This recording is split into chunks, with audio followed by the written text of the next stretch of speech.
USS Wright CVL-49 AVT-7 was a floating White House, a Sapon-class light aircraft carrier commissioned in 1947.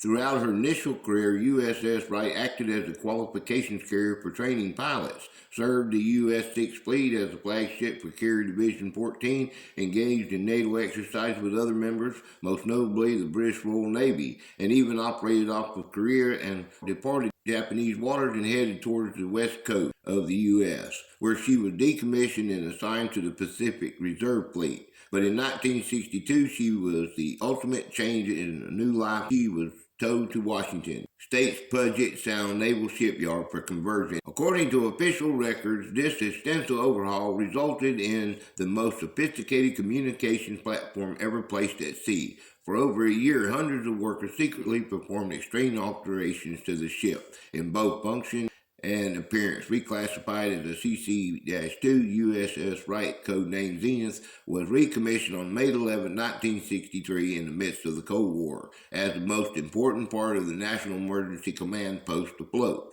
The USS Wright was transformed into the ultimate doomsday vessel within a year. A significant portion of what was once the hangar deck space was redesigned into special command spaces and the extensive electronic equipment that they required.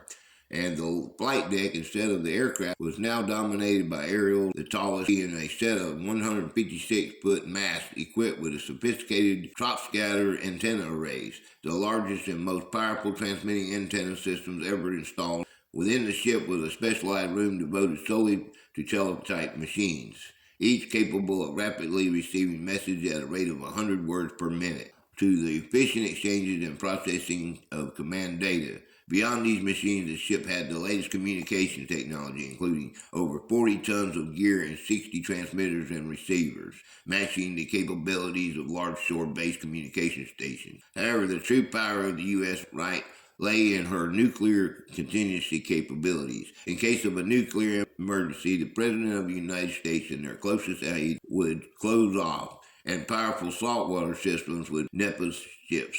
Upon their arrival, Wright would transform into a fortress at sea, its decks equipped with advanced air filters would close off. Once inside, whatever was left of the United States government and Army branches would get to work below Wright's deck, where a fully equipped operations center and working station for up to 1,000 personnel with rooms for war planning, charts and graphics, briefings and conferences, and more. This was a remarkable ship and a game changer for America. Hey there, how y'all folks doing this fine day? It's Gator here at the Cable Company. I'm so glad you stopped in to see me today. Today, we're going over the USS Wright CVL-49. It was named after the Wright brothers. This is a USS Wright CVL-49 AVT-7, was a Sapon-class light aircraft carrier of the U.S. Navy, later converted to the command ship CC-2. In 1963. It is the second ship named Wright. The first Wright, being the AB-1, was named for Orville Wright. The second honored by both Wright brothers, Orville and Wilbur. The Wright was laid down on the 21st of August, 1944 in Camden, New Jersey. That's right there. By the New York Shipbuilding Company, the corporation. It was launched on September 1945, sponsored by Miss Harold S. Miller, a niece of the Wright brothers, and commissioned at the Philadelphia Naval Shipyard on February of 1947. It was laid down in 1944. It was launched in 1945. It was commissioned on the 9th of February 1947. It was decommissioned on the 15th of March 1956, recommissioned in 1963, decommissioned the 27th of May 1970, and it became an AVT-7 15th of May 1959, and it became CC-2 in 1963. It was stricken in 1977. And it has honors and awards of the National Defense Service Medal. It had 2 of them. Fate, it was scrapped on the 1st of August, 1980.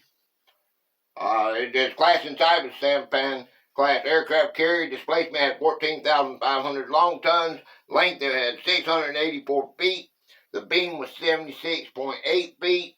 Waterline had 115 foot overall.